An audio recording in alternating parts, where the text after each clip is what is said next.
Blood trickled down Naomi Jenkins' chin as security dragged her out of the first-class cabin. "This isn't over," she whispered, clutching her phone.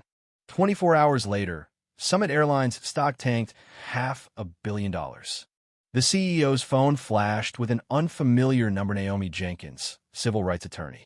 Let me back up a second, because how did a simple flight become a $500 million lesson for one of America's biggest airlines? And by the way, where are you watching from right now? Drop it in the comments. Hit like if you believe justice matters, and subscribe if you want more stories where ordinary folks stand tall when corporations cross the line. So, here's what happened. Naomi Jenkins, 42, was striding through O'Hare's shining terminal charcoal, suit sharp, stride sharper. She'd earned that confidence, growing up with civil rights warriors for parents, people who faced fire hoses in clubs so their daughter could walk through the world with her head held high. But those battles never really ended. They just got quieter, more subtle. Today, Naomi's carrying her life's work. Supreme Court justices, law school deans, the best legal minds in the country to the opening act. Her partner Marcus Washington had texted, "Dinner with Jenner and block after your speech. Class action case is heating up." She smiled. Big fish, but first, she needed to get to Atlanta. At the Summit Airlines counter, she slid over her platinum frequent flyer card and ID. The attendant barely looked up. "I'm checking in first class, seat 2A.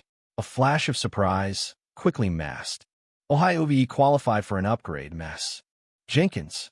Naomi kept her voice even. "Already booked first class, thank you." The attendant double-checked, then nodded. Another little dance. Another moment that said, "You don't look like you belong up here."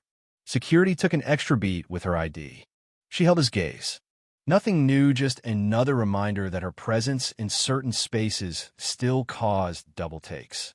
At the gate, she rehearsed her speech, irony not lost on her, that the microaggressions she faced every day were the same ones she was about to break down for a room full of lawyers. When boarding was called, Naomi lined up behind a parade of businessmen, all brisk and entitled. The gate agent chatted about Atlanta's weather with the man ahead, then switched to icy formality for her. "Boarding pass, please." She handed it over, watched the double take, then the recalibration. It always came. "Thank you, Ms. Jenkins. Enjoy your flight." The first-class cabin gleamed. Wide, cream leather seats, silver trays. She slid into 2A, organized her workspace. Passengers filtered in, mostly white men in business attire, some openly surprised to see her there.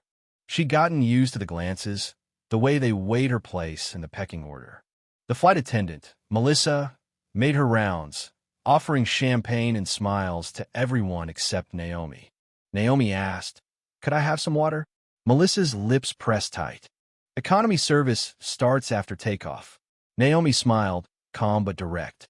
"This is first class, seat 2A. I'll be right back." She vanished. Then a tall man in his 50s arrived, expensive suit, silver hair. "I think you're in my seat," he said. Not a question. "I'm in 2A," Naomi replied, boarding pass in hand. "You're 2B, right next to me." He frowned, pressed the call button, whispered to Melissa, who leaned in. "Is there another window seat? I'm not comfortable with this arrangement." Melissa nodded sympathetically. "I'll make sure you're well taken care of." Naomi was invisible. The drinks came, for everyone else she waited. Not worth the energy, she decided. Presentation mattered more than a glass of water. But things were just warming up. At breakfast service, Melissa skipped Naomi again. Naomi asked, "Could I order breakfast, please?" Melissa narrowed her eyes, asked for her boarding pass mid-flight, something that almost never happened. She looked at the pass like it might be fake. "This seat is for platinum members." "I'm a platinum member," Naomi replied, voice steady. Trevor, a man in tube, spoke up. "I paid for extra space. I didn't want to sit next to anyone." Melissa brought over her supervisor, Barbara, who immediately sided with Trevor. "Maybe you missed a seating announcement," Barbara suggested. "There wasn't one," Naomi replied. "I have a valid ticket. I fly this route all the time." Barbara offered a complimentary meal in economy while we sort this out. The implication was clear. Move to the back to make this easier for everyone. Naomi stayed put. I paid for first class, and I'm staying in first class. Tension thickened. Passengers whispered. Someone behind muttered, "Just move her." Barbara called the captain. Naomi, never one to be unprepared, started recording on her phone. The captain, stern and tired, sided with his crew without even checking the facts. "If you continue to argue, I'll have you removed," he said. Across the aisle, a young woman Lily spoke up. "She's just sitting in her seat." The captain shut her down. Within minutes, 2 air marshals boarded. "Ma'am, come with us." "On what grounds?" Naomi asked. "Failure to comply with crew instructions." She sat still, calm, refusing to be bullied. One marshal reached for her arm. "Do not touch me," she said, her voice steel. But they grabbed her anyway, pulling her out as she went limp, her lips splitting open on the armrest. Blood dripped down her chin, white blouse ruined. "This is assault," she announced for everyone to hear. "You're removing me because a white passenger felt uncomfortable." The silence in first class was suffocating. Phones came out recording. Naomi was dragged down the aisle, her dignity battered but intact. "This isn't over," she said, blood staining her collar.